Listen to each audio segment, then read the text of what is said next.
하나님 말씀은 요한복음 14장 13절부터 18절까지 말씀입니다. 신약성경 172면 요한복음 14장 13절부터 18절까지 말씀입니다. 이 계시의 말씀을 제가 받들어 읽어드릴 때 살아계신 예수님의 음성을 들으실 수 있기를 바랍니다. 너희가 내 이름으로 무엇을 구하든지 내가 행하리니 이는 아버지로 하여금 아들로 말미암아 영광을 받으시게 하려 함이라. 내 이름으로 무엇이든지 내게 구하면 내가 행하리라. 너희가 나를 사랑하면 나의 계명을 지키리라. 내가 아버지께 구하겠으니 그가 또 다른 보혜사를 너희에게 주사 영원토록 너희와 함께 있게 하리니 그는 진리의 영이라. 세상은 능히 그를 받지 못하나니 이는 그를 보지도 못하고 알지도 못함이라. 그러나 너희는 그를 아나니 그는 너희와 함께 거하심이요 또 너희 속에 계시겠음이라. 내가 너희를 고아와 같이 버려두지 아니하고 너희에게로 오리라. 아멘. 근간에 우리나라에서 제일 많이 번역되고 있는 미국 목사님 책은 이 팀켈러 목사님이 아닌가 하는 생각을 하게 되는데요. 이분이 여러 권의 책을 쓰셨고 또 이 책마다 되게 좋은 책들이 많아서 우리 목사님들, 교역자들도 같이 이 책을 여러 권 보는 일도 있었습니다. 그 가운데 이 기도라고 하는 제목의 책을 쓰셨는데 책 서두에 이런 말씀을 합니다. 인생 후반부에 들어서야 기도가 무엇인지를 제대로 알았다. 기도 말고는 달리 도리가 없었다. 이분이 이렇게 시작하는 데에는 이제 그가 겪으셨던 일로 말미암아 말씀을 하십니다. 당시에 이 시편 말씀을 가지고 이제 매주일 연구하고 나누는 일들을 하셨다 그래요. 시편 자체가 기도 아닙니까? 그런데 실제로 이제 2001년에 9.11 사태가 터지고 나서 뉴욕 전체에 암울한 기운이 덮기 시작하고 그런 표현 하시더라고요. 임상적 우울증에 전 시민이 걸린 것 같다 이제 말씀하시는 거예요. 도시 전체가 우울증에 빠졌다는 거죠. 이제 거기에 이 사모님은 크론병으로 이미 병과 싸우고 계셨고 거기에 목사님이 갑상선암 진단을 받으신 겁니다. 그러다 보니까 뭐 기도 외에 달리 도리가 없었다 이제 이런 말씀도 하시고 또 피상적으로 시편 기도문들을 연구해 나가다가 이제 기도를 실제화해야 되겠다 하는 이제 생각을 하시게 된 거죠. 또 그 생각을 하시게 된 결정적인 계기가 사모님께서 먼저 제안을 하신 거예요. 우리가 밤마다 머리를 맞대고 기도해야 되지 않겠느냐. 이제 이런 제안을 들으시고 그때로부터 다시 기도를 새롭게 연구도 하시고 또 실제 기도 생활을 하시면서 이제 그 연구와 경험을 토대로 해서 이 책을 쓰신 겁니다. 책에서 이로 말미암아 기도의 참맛을 알았고 또 기도하는 법을 배웠으며 또 기도 가운데 어떤 일이 일어나는가를 이제 새롭게 알 수 있게 되었다라고 하는 말씀을 하시는 걸 볼 수 있습니다. 우리는 2월로 접어들면서 계속해서 평안을 너에게 주노라라고 하는 주제의 말씀을 함께 듣고 있습니다. 계속해서 염려하지 말라라고 하시는 주님의 음성을 듣는 일이 있습니다. 지난 주간에는 새벽 예배 이제 본문을 통해서도 하나님이 우리에게 말씀해 주시는 걸 함께 나누는 일도 있었는데요. 누가복음에 예수님께서 공중에 나는 까마귀를 생각하여 보라라고 말씀을 하시죠. 또 백합화를 생각하여 보라라고 말씀을 하십니다. 이 말씀이 마태복음에 나와 있는 말씀하고 비슷한데 조금은 달라요. 이제 마태복음에서는 공중 나는 새를 보라고 말씀을 하셨고 들에 핀 백합화를 보라고 말씀하셨는데 누가복음에서는 이 까마귀를 생각하라고 또 백합화를 생각하라 그래요. 그러니까 이제 볼 수 있으면 보고 볼 수 없으면 생각이라도 하라는 거예요. 뭐 요새 같은 겨울에는 뭐 꽃 보고 새 보는 일이 쉬운 일은 아니니까 생각하면 좋을 것 같아요. 정말 들판에서 새를 보고 꽃을 볼 수 없다면 한 번쯤 생각을 해봐도 좋다는 겁니다. 그들이 어떻게 살아가고 있는가 하는 것이지요. 그들은 심지도 않고 거두지도 아니하지만 하나님이 먹이신다는 겁니다. 또 길쌈도 안 하지만 하나님이 입히신다는 거예요. 이 까마귀로 표현된 누가복음의 새가 마태복음에서는 이제 그냥 참새로 번역되는 일도 있는데요. 그것도 참새도 성경에 따라서 이제 조금씩 달라요. 어느 책에서는 참새 2마리가 한 아사리온에 팔리는 거 아니냐 이제 이렇게도 말씀을 하시고 또 어느 성경책에서는 참새 5마리가 2아사리온에 팔린다 이렇게도 말씀을 하세요. 쉽게 설명드리자면 참새 2마리는 1,000원이고 2,000원을 내면 5마리를 준다는 거예요. 이것이 중요한 건 뭐냐면 참새 한 마리의 가치는 이제 500원밖에 안 되는 거지만 그것도 돈 더 내면 한 마리 덤으로 줄 정도로 아주 싸구려란 이야기죠. 주님 표현대로 하면 하찮다는 이야기예요. 이 하찮은 참새도 하나님이 먹이시고 입히시는데 하물며 너희일까 보냐 하는 말씀을 하시는 겁니다. 드레핀 백합화를 우리 예수님이 솔로몬이 입었던 옷과도 비교를 해주셨어요. 솔로몬이 입었던 그 화려한 옷도 백합화만 못하다 이렇게 말씀을 하십니다. 지금의 가치로 생각을 해보면 그야말로 어떻게 그 솔로몬이 입었던 옷을 그렇게 비교할 수 있지 이런 생각이 들어요. 소위 말하는 명품일 텐데 아무나 입는 옷이 아닐 텐데 왕이나 돼야 입을까 말까 하는 옷인데 그 옷이 백합화만도 못하다, 꽃 한 송이만 못하다 이렇게 꽂혀 있다가 내일 버려질 수도 있는 그런 꽃만도 못하다고 예수님이 말씀하십니다. 왜 그럴까요? 그만큼 이게 하찮아 보일 수 있다는 거예요. 실제로 하찮은 존재일 수도 있다는 겁니다. 그러나 하나님께는 절대 그렇지 않다는 겁니다. 이 꽃 하나도 하나님이 살게 하시고 꽃을 피어나게 하시고 아름답게 하시고 우리로 하여금 보게 하시는 가치를 주신다는 거죠.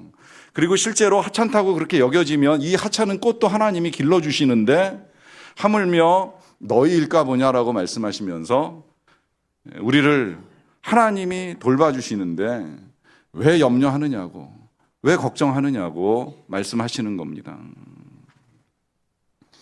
이 말씀 가운데 우리는 하나님을 신뢰해야 된다라고 하는 것이 너무나도 분명한 사실인 것이 확인이 되고요. 이제 거기서 조금 더 나아가서 예수님 말씀하신 것 더 부연하자면 그 염려와 근심을 이기기 위해서 하나님의 나라와 의를 구하라고 당부하십니다. 자꾸 우리의 나라, 내 삶이죠. 내가 통치하고 내가 영향을 미치고 싶은 내 영역의 일들에 관심을 가지면서 걱정하고 애쓰지 말고 하나님이 원하시고 하나님이 기뻐하시고 하나님이 이루고 싶어하는 하나님의 나라에 대해서 좀 더 관심을 가져보라는 거예요. 그러면 우리에게 있어서 있어야 될 것, 필요를 아시는 하나님이 채워주실 거라고 말씀하십니다. 어떻게 보면 우리의 염려가 자꾸 커지는 이유는 하나님의 것보다 내 것에 대한 관심이 커지면서 나타납니다. 방법을 바꾸면 또 길을 전환하면 하나님의 것을 구하는 가운데에 우리는 하나님의 귀한 일들을 이루어 가면서 우리의 것들을 하나님이 채워주시는 것을 경험할 수 있다는 거예요. 실제로 이런 경험을 한 사람들은 너무나도 많기 때문에 일일이 예를 들지는 않겠습니다만은 우리의 시각을 바꾸어서 하나님의 통치와 하나님의 영역, 하나님이 기뻐하시는 일들에 조금만 더 관심을 가져보면 우리의 근심과 염려가 얼마나 정말 하찮은 것인지에 대한 깨달음도 있을 수 있다라고 하는 것입니다. 이와 같은 말씀을 가장 실제적으로 또 반복적으로 많이 들었던 사람들은 우리 예수님의 제자들입니다. 예수님의 제자들은 똑같은 내용을 한 번 듣고 지나갔던 사람들이 아니라 예수님 따라다니면서 계속 반복 청취를 해요. 그러다 보니까 이제 성경에 아까 말씀드린 대로 비슷한 내용이지만 이제 조금씩 다른 이유가 예수님도 여기서 말씀하실 때와 저기서 말씀하실 때가 조금씩 달라요. 회중에 따라서나 지역에 따라서 듣는 사람들에 따라서 똑같은 의미의 말씀을 전해도 또 다른 표현으로 사용을 하시는 일이 있다 보니까 조금씩 다르게 전달되는 거예요.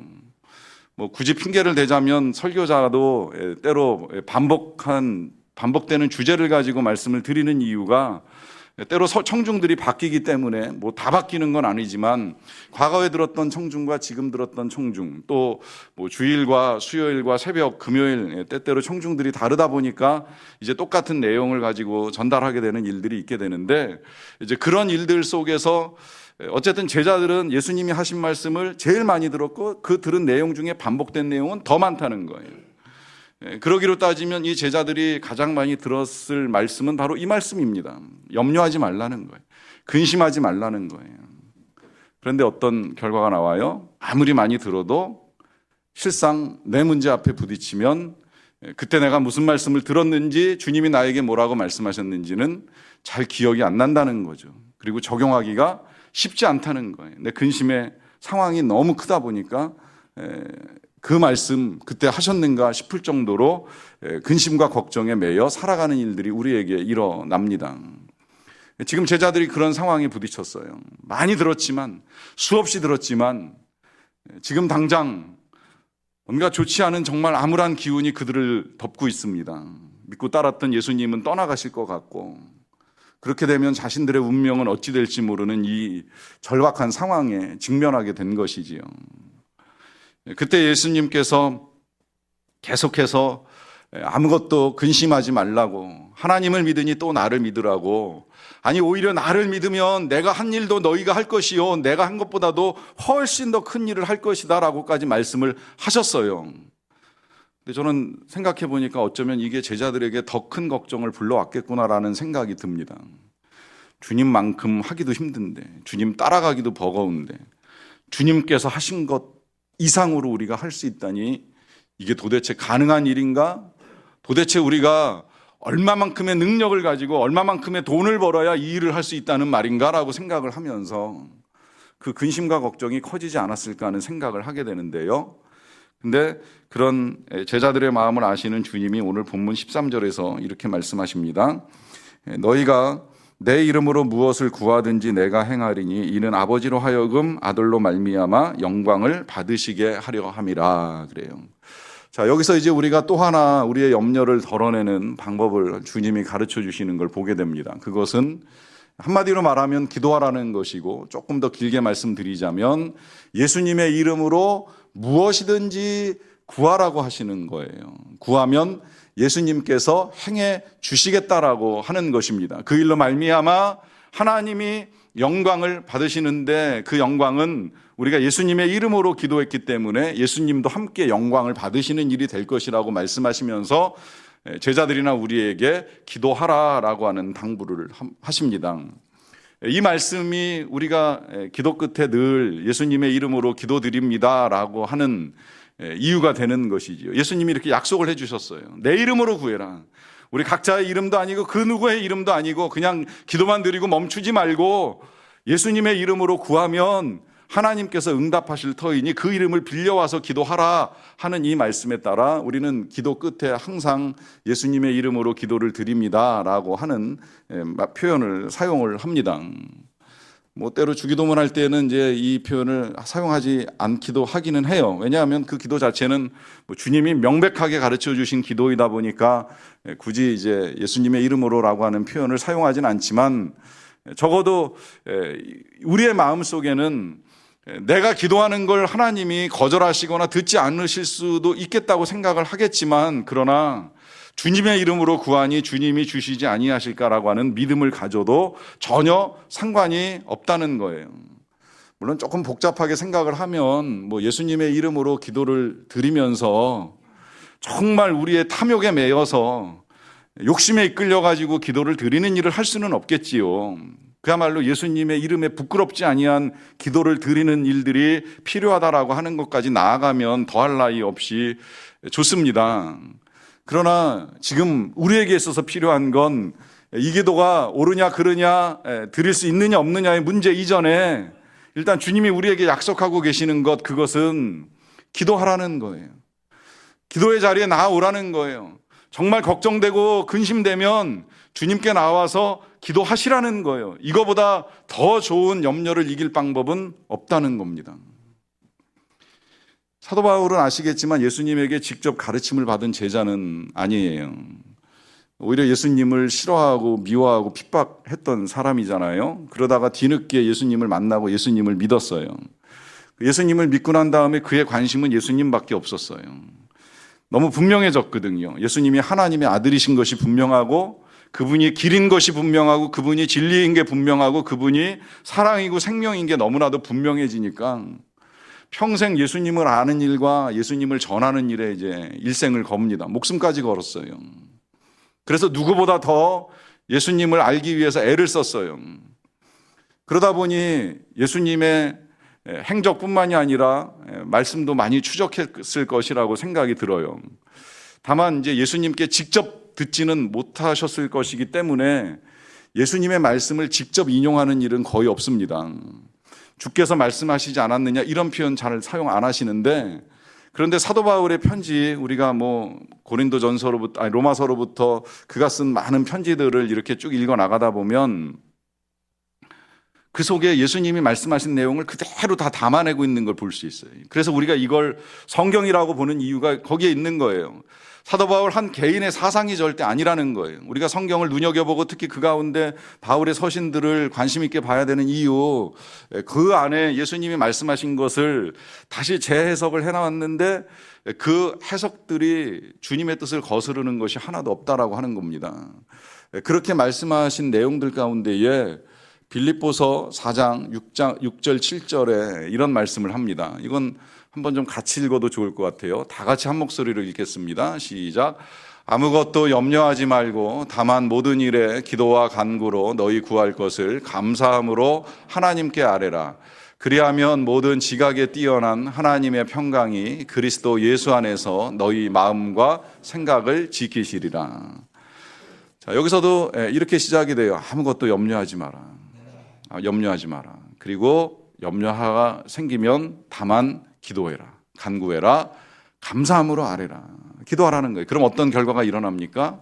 모든 지약에 뛰어난 하나님의 평강이 우리의 마음을 지켜주신다. 물론 기도하면 응답도 일어나고 역사도 나타나고 기적도 경험할 수 있지만 그보다도 더 중요한 거 하나를 우리에게 가르쳐줘요. 하나님의 평강이 우리의 마음과 생각을 지켜준다는 것이지요. 혹자는 이 염려와 믿음의 관계를 이렇게도 표현을 하시는 걸 보는 일이 있었습니다. 믿음이 100이면 염려는 제로라는 거예요.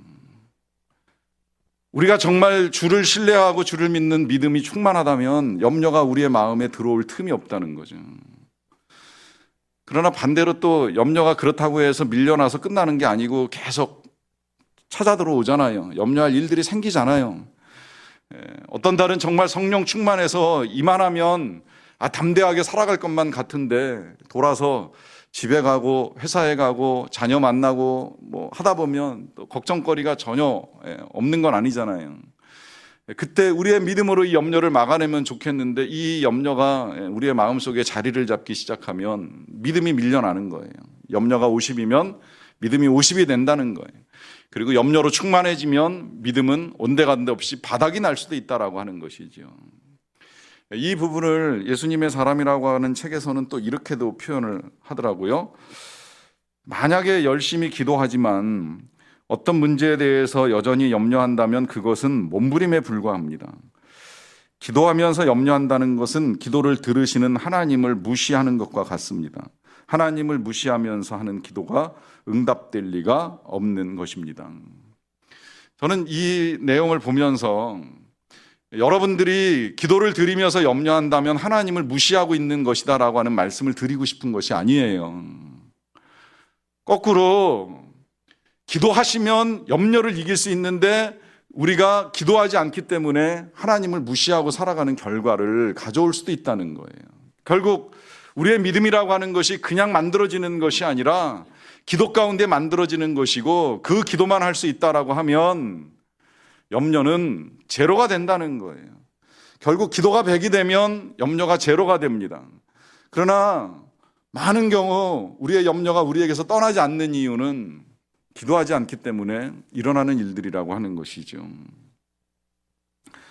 자, 어쩌면 그런 질문이 있을지도 모르겠어요. 정말 기도하면 염려가 사라지는가? 16절 말씀 또 보겠습니다. 내가 아버지께 구하겠으니 그가 또 다른 보혜사를 너희에게 주사 영원토록 너희와 함께 있게 하리라 그래요. 여기서는 예수님도 기도하신다 그래요. 예수님도 아버지께 구하겠다. 이거 하나만으로도 기도가 얼마나 중요한가 또 강조되는 거예요. 예수님도 기도하세요. 능력의 하나님 아들이시지만 예수님도 기도하시는데 이 시간에는 예수님이 아버지께 뭘 구하시겠느냐라고 하시냐면 또 다른 보혜사를 주도록 기도하시겠다라고 말씀을 하십니다.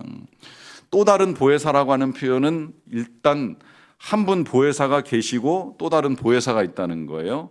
뭐 다 아시겠지만 첫 번째 보혜사는 예수님이시고 두 번째 보혜사, 또 다른 보혜사는 성령님이십니다.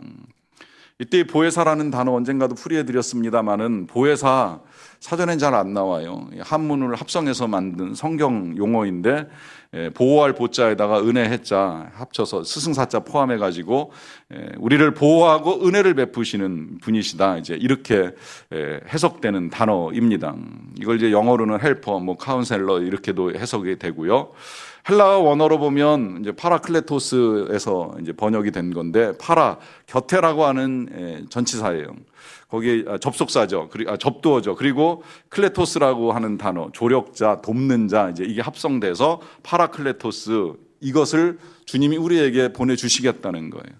우리 곁에서, 우리 안에서 우리와 함께 우리를 돕는 조력자가 우리에게 임하도록 예수님이 아버지께 구하겠으니 그가 올 것이다. 그는 진리의 영이라 이제 이렇게 이어지면서 이제 드디어 우리 예수님이 이 성령에 대한 말씀을 꺼내기 시작을 하신 거예요. 그리고 제자들에게 그 성령을 보내주시겠다고 그러하니 기도하라고 하시면서 이 성령과 함께 근심과 걱정을 이길 것을 당부를 하십니다. 자, 여기서 생각을 해보는 겁니다. 기도하라고 분명히 말씀하셨는데 그 기도하라고 말씀하신 우리 예수님께서 우리에게 약속하신 응답은 세상의 다른 어떤 것이 아니라 성령을 보내주시겠다는 거예요. 그리고 그 성령이 임하시도록 예수님도 기도하시겠다는 거예요. 그러면 이제 여기서 1차적으로 우리 예수님이 제자들에게나 우리들에게 주고 싶어 하시는 것이 무엇인지가 조금 명백하게 이제 드러나기 시작을 합니다. 그것은 성령이라고 하는 것이죠. 그러면 왜 성령을 보내어 주시는가 하는 질문이 생기는데요. 이 문제를 부모와 자녀와의 관계에서 생각을 다시 한번 해보는 겁니다. 오늘날 현대인들이 뭐 예수님을 믿거나 안 믿거나 다 상관없이 돈을 싫어하는 사람은 별로 없는 것 같아요. 다 돈을 벌고 싶어하고 많은 돈을 필요로 합니다. 뭐 살아가는데 돈이 필요하다라고 하는 사실을 부정할 수는 없습니다만은 때때로 과도하게 재산을 모으기 위해서 욕심을 내는 분들이 계세요. 때로 그런 생각이 들 때가 있어요. 그 돈 다 가져다가 뭐 할 건가 이런 생각이 들 때가 있어요. 평생 써도 다 못 쓸 것 같은데 그 돈 다 모아서 어디에 쓸 것인가. 뭐 질문 하나만한 질문일 수도 있습니다. 뭐 그냥 제가 질문하고 제가 답을 하자라고 하면 내가 쓰다 못 쓰면 자식한테 주지 이렇게 생각을 할 겁니다. 내가 쓸 만큼 쓰고 못 쓰면 뭐 남겨주면 자식이 쓰지 않겠는가. 왜 그런 생각을 하실까요? 자식을 사랑하니까 그런 거예요. 내가 내 자녀를 사랑하니까 재산을 남겨주고 싶은 겁니다. 이게 부모 마음일 거예요. 그러나 또 형편이 안 돼서 생각처럼 자식에게 재산을 물려줄 수 없으면 그 다음에 어떻게 해요? 지식이든 능력을 물려주기 위해서 애를 쓰는 거잖아요. 그러니까 나 노후에 쓸 거 있든 없든 현재 있는 거 가지고 다 올인하고 투자해서 공부시켜가지고 능력 있게 지식 있게 살아갈 수 있도록 도와주기 위해서 자식에게 퍼붓는 부모들도 적지 않아요.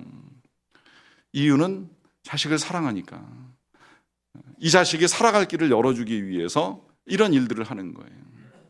이 자식 사랑이 뭐 때로는 목회자도 은퇴하면서 내 자녀에게 뭘 물려줄까 하다가 결국은 교회 물려주기 위해서 온갖 세상에서 비난과 욕을 먹어도 버티면서 그 일을 하기 위해 길을 쓰잖아요.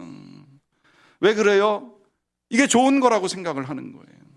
돈을 물려주던 지식을 물려주던 능력을 물려주던 아니면 교회를 물려주던 내 자식 사랑하니까 내 자식에게 이거 줘야지 살 수 있지 않을까 이런 생각하는 겁니다. 그게 사랑이라고 표현하기엔 좀 안타깝긴 하지만 엇나간 사랑인 걸 좀 알았으면 좋겠습니다만은 어쨌든 나름 사랑하는 마음 가지고 이제 그런 일들을 행합니다. 나는 떠나지만 내 뒤에 남은 사랑하는 사람에게 뭔가 주고 싶은 마음이 있는 거죠.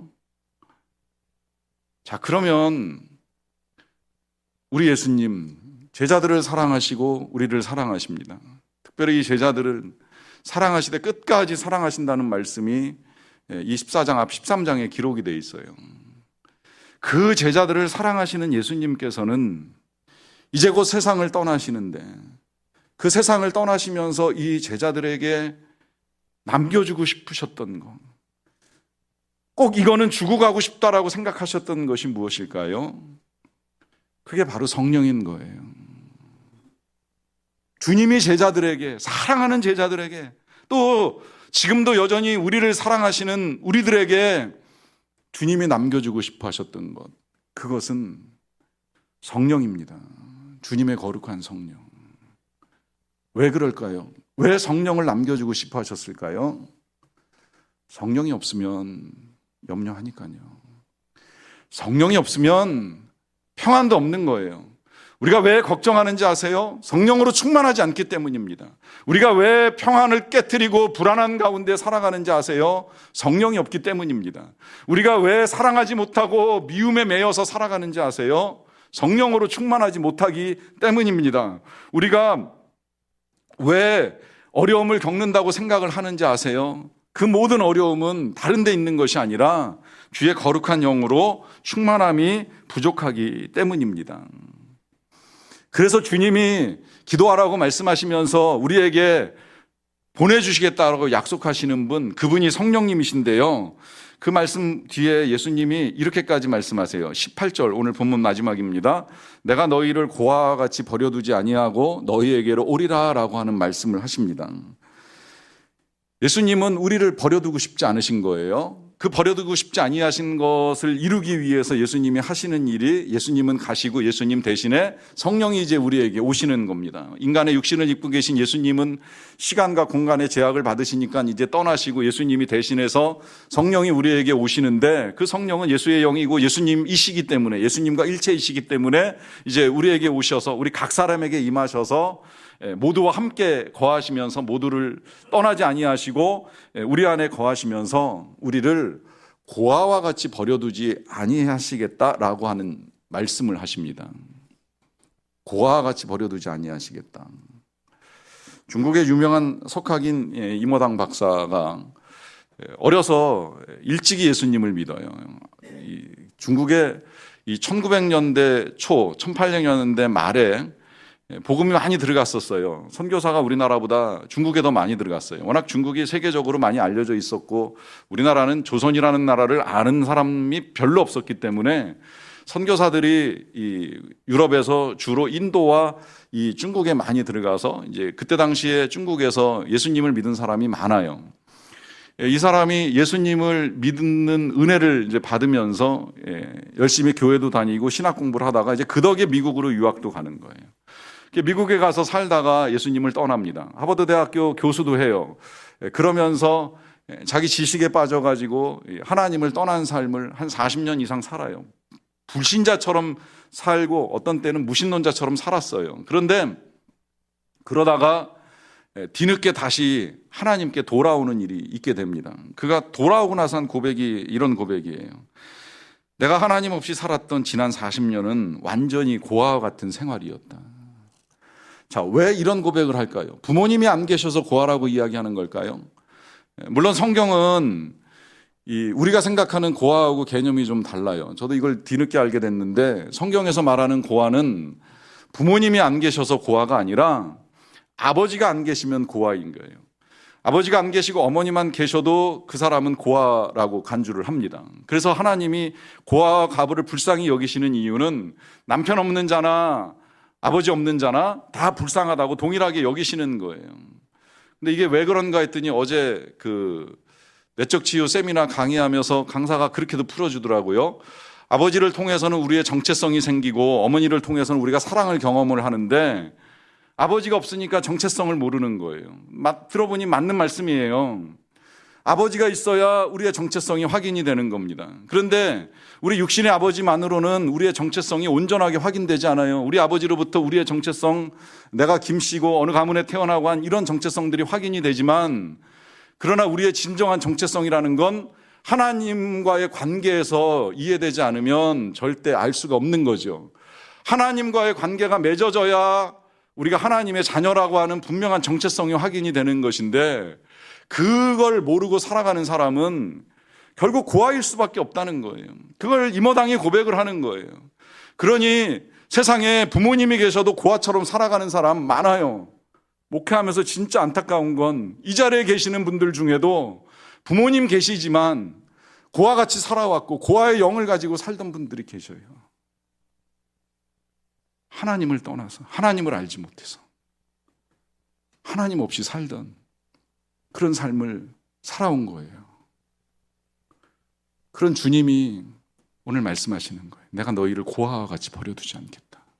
너희들은 절대 고아가 아니다. 내가 내 영을 너희에게 부어주리니 그로 인하여서 너희들이 하나님의 자녀인 것을 알기 원한다. 그 일을 이루기 위해서 주님이 우리에게 기도할 것을 당부하십니다. 팀 켈러 목사님도 그런 고민을 하셨어요. 기도를 이 절박한 상황에서 나의 필요, 뉴욕시의 안정과 내 아내의 질병을 치유하는 일과 내 병을 고치는 일, 이런 것만 가지고 하나님께 나아가도 되는가? 아니면 주님이 말씀하신 대로 하나님의 나라와 의만을 구하면서 하나님의 뜻을 묻기 위해 하나님께 나아가야 되는 것은 아닌가 하는 고민을 하면서 기도를 시작을 하셨는데, 이런 결론에 도착하신 걸 우리에게 밝혀줍니다. 기도는 하나님과의 친밀한 관계와 아버지의 사랑을 마음껏 느끼고 누리는 방법인 동시에 아버지의 보살핌을 받고 있다는 확신을 토대로 평안하고 기운찬 삶을 살 수 있는 길이다. 시간이 많이 갔지만 한 번만 더 읽어드릴게요. 기도는 하나님과의 친밀한 관계와 아버지의 사랑을 마음껏 느끼고 누리는 방법인 동시에 아버지의 보살핌을 우리가 받고 있다는 확신을 토대로 평안하고 기운찬 삶을 살 수 있는 길이다. 기도하겠습니다.